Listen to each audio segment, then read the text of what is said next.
जैसा केवळ सौदामिनी मंडित दिसती वस्त्र भरणी, ज्यांची स्वरूपे पाहोनी सुधा पाणी वेधले. टाळ मृदुंग सुस्वर गायन ऐकून ऋषीपुत्र वरोनी पाहे सादर, स्वरूप सुंदर न्याहळवणी. तव नेत्र कटाक्ष हाव भाव दाविती नाना परीचे लाघव, सुगीने देखताची अपूर्व भय वाटे मानसी. गायन ऐकता सुस्वर संतोष वाटे अपार, म्हणे मज धरावया साचार पातले कोण न कळे.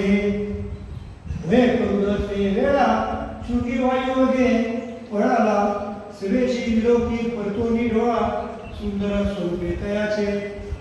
विभांडक अनुष्ठान करून आश्रमासी एक करतोन, देवांगणा जाती तेथून शाप भय ऋषीच्या. म्हणती विभांडकासी कळेल तरी आम्हाला कळ शापड, या लागी दोन प्रहर होता सकळ जाणू जाती वेगे करुणी. तिथे आले होते तापसी उपमान ज्यांचे असेना, मी तयांसी देखोनी पळालो देह लोभे करुणी. आता न येते दुसरेनी खंती म्हणे वाटत असे. विभांडक म्हणे पुत्रासी जरी आश्रमा आले संत ऋषी, तरी आपण आतिथ्य करावे घरासी पूजा विधी करोनिया. असो प्रातःकाळी विभांडक ऋष मुनी गेला अनुष्ठाना लागुनी, शुगी चिंता करी म्हणे कधी नाही देखेल तया. विसरला लेखन पठन ज्ञान ध्यान आणि मनन, लागले मनीषिकांचे ध्यान अनर्थ पूर्ण श्री संगे. जाणे स्त्रीनं देखील स्वप्नी त्याने ती विलोकिता नाही, गेला सर्व विसरोनी अनर्थ कामिनी तपासी. मग ज्यास खंड स्त्री चिंतन ते कैसे करतील जन, मूर्तिमंत भवाब्धी कामिन भुलवी सज्जन जाणते. स्त्री केवळ अविद्येचा पसारा, महाअनृत्य अविचारा, सकळ सत्याचा थारा भय न धरी पापाचे. स्त्री अनर्थाचे गृह सबळ, की कलहाचे समूह महामूळ, की विषवल्लीच केवळ स्त्री रूपे विस्तारली. स्त्री कामाची विशाळ दरी, की ते क्रोध व्याघ्राची जाळी खरी, की ते पाप समुद्र लहरी, की ते भाजन असत्याचे, की ते दुःख वृक्षाचे श्रेष्ठ फळ, की ते मोहाचा पर्वत सबळ, की ते मस्त्रवनीच केवळ किंवा गांधी अवतरली. की दंभी की दंभची मूर्तिमंत विरुढा, की अहंकार श्रीगड बांधिला, की मूर्खत्व सकळ त्या स्थळा विरास करून राहिले. की स्त्री मूर्तिमंत भवा व्याप्ती, की षडुभींची भरली नदी, की सकळ विकारांची मांदी यात्रेसी आली त्या ठाई. कवडे निर्मिली हे पुराणी सबळ पुण्यवृक्ष तोडी, की अविश्वासाची बेडी जीवाच्या पायी ठोकली. की स्वर्ग मोक्ष अर्गळा सत्य दर्शने पुरुषाचे चित्त चोरीत. स्पर्श बळे हरित आसुरी प्रत्यक्ष कामिनी. कौटिल्य दंभ संयुक्त क्षमा शौच विवर्जित, महामंत्रांचे समर्थ क्षळे हारित न कळेची. गौरी माधवी पैष्टी तिन्ही मदिरा वैशा प्रकट जनी, चौथ्या मध्ये ते कामिनी दुर्गंधी नावाने पापाची. काय विद्या काय तप, कायसे धान काय जप, कासया ज्ञान खटाटोप भरिले सर्व स्त्रियांसी. जिव्हा दग्ध परांने पाही, हस्तदग्ध पतिग्रही, मन दग्ध स्त्रियेचे ठाई, करुणी काय जप तप. व्यर्थ करती पुरश्चरण, स्त्रियेने हरवण नेले गेले पुराण श्रवण. काय करुणी धर्मधारण, स्त्रियांनी मन हरविले. स्त्री स्वरूपाची धरून दिवी, महानगराची वाट लावी. सज्ञानासही भुलवी, वनी हिंडवी विषयाशिया. ती काळे बुटी पाठविली देखा, चाळवली नेत महानरका. ग्राहले मोक्ष सुखा अधपाती सोप पाडिले. आता असो हा अनुवाद, जरी कृपा करील ब्रह्मानंद, तरी तुटेल भवबंध, हृदय बोध ठसावे. समयासी रंभ उमटी पातळ्या, उत्तम स्वरूपे मंजूळ गायन, सुंदर मुख आकरण नयन, शृंगलागी गुणावून काम भाव धाविती. नाना पक्वाने अमृत फळे, शृंगीस देती बहुत रसाळे. मग तो उतरवणी खाली, जवळी येऊनी बैसला. बहुत थोर दर्शना मागी धरे. मग पालक कन्या आपुरी, शृंग ऋषीस दिली. लग्न सोहळा ते वेळी 4 दिवस झाला. ऋषी मिळविले बहुत, जो जे शापानुग्रह समर्थ. वसिष्ठ मुख्य आचार्य जेथ, न पुढे पदार्थ न्यून काही. इकडे पाही इकडे ज्ञानी पाहे वाढत मुनी, तो स्त्रियानी सुत नेला चाळवूनी. परम क्रोधात अभिष्ट होऊनी, अयोध्येसी पातला.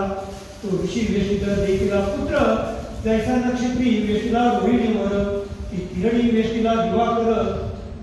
कैसा स्वसुत देखीला स्नुषा देखुनी नयनी, विभांडक निवाला म्हणी. दशरथ लागला ऋषी चरणी, आनंदे करुणी ते धवा.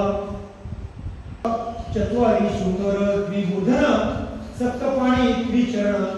देखतात यज्ञ नारायण, ऋषी जन सुखावले. हाती पाय 7 भरून, शृंगी पाशी देत कुशान.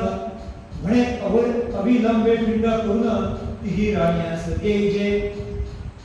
बहुत्वरा करावी एक क्षणी, विलंबे होय कार्यहानी. पोटा येईल कैवल्य ज्ञानी, क्षीरसागर विहारी जो. ऐसे बोलणी ते वेळी, गुप्त चालला ज्वाळामाळी. शृंगी वसिष्ठा जवळी, पायस पात्र दिधले. वसिष्ठेत करुणी 3 भाग, राणीयास देत सवेग. कौशल्यसी श्रेष्ठी भाग, देता झाला ऋषी तो. दुजा सुमित्रे प्रती देत, तिजा कैकै करी घालित. देखोनी ऐसे अद्भुत, क्रोध आला कनिष्ठेते. म्हणे मी रायासी प्रिय कर, म्या रथचक्री घालून कर. रणी विजय केला नृपवर, इंद्रादिक देवा देखता. वय करुणी वृद्ध फार, ते ज्येष्ठ नवे साचार. जे माझी गुण थोर, तेच श्रेष्ठ जाणीजे. केतकीचे लघुपत्र, त्यास मानिती सर्वत्र. इतर पत्रे दिसती थोर, पण चतुर न मानिती. अमोलिक लहान रत्न, काय करावे थोर पाषाण. मृगेंद्राची आकृती लहान, थोर वारण करा कासया. जवादी बिडीलाचे भूषण सुवासन, लहान परी आवडी श्रीमंतास. रासभाचे थोर भोवस, न शिवे कोणी तयाते. मज आधी न देता मान, काय करावा भाग मागून. म्हणून कैकै रुसोन, अधोबदन बैसली. मग बोले वसिष्ठ मुनी, विघ्न एक होईल हेच क्षणी. तो करीचा पिंड झडपोनी, घारीने नेला अकस्मात. हाहाकार झाला ते अवसरी, निमिषण लागता गेली घारी. कैकई पडे धरणीवरी, आक्रंदक ते धवा. म्हणे माझे पूर्वकर्म गहन, मज कैचे पुत्र संतान. अभाग्यासी निधान, जिरेल कोण सांगपा. परमचिंताक्रांत दशरथ, कौशल्याकडे विलोकित. मग कैकईचे समाधान करीत, पट्ट म्हैशी ते धवा.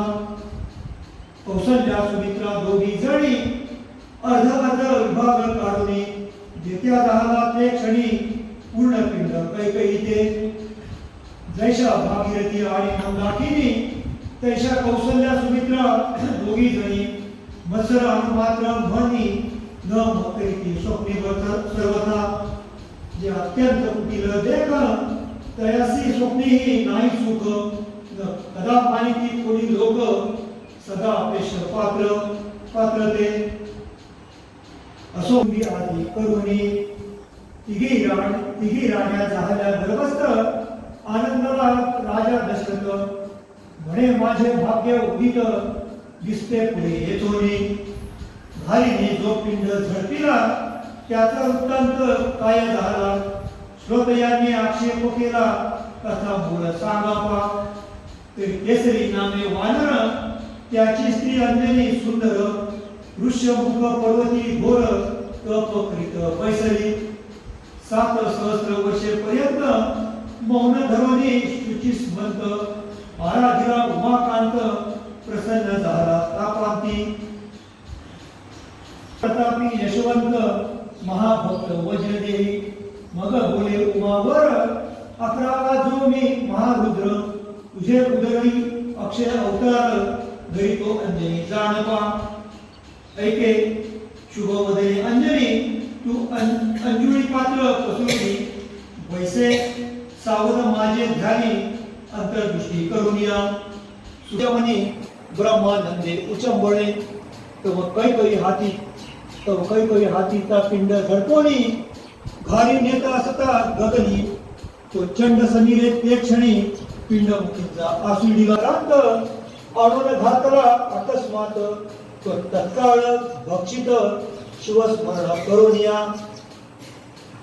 घारी ते देवांगना वाहिली नृत्य करिता चांचरी गेली मग विधीनी शापिली घारी होई म्हणून मग ते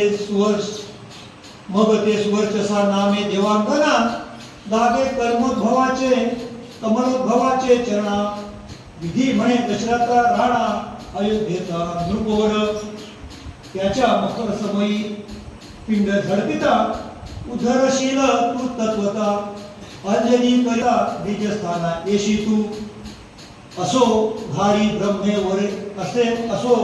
ब्रह्म वरे करुणी उद्धरवनी पावली स्वस्थानी इकडे 9 मास भरता अंजनी प्रसूत झाली ते धवा कुंडली तावरे हरी पार्वती पदे हर महादेव सीता कांत स्मरण जय राम बजरंग बली की जय।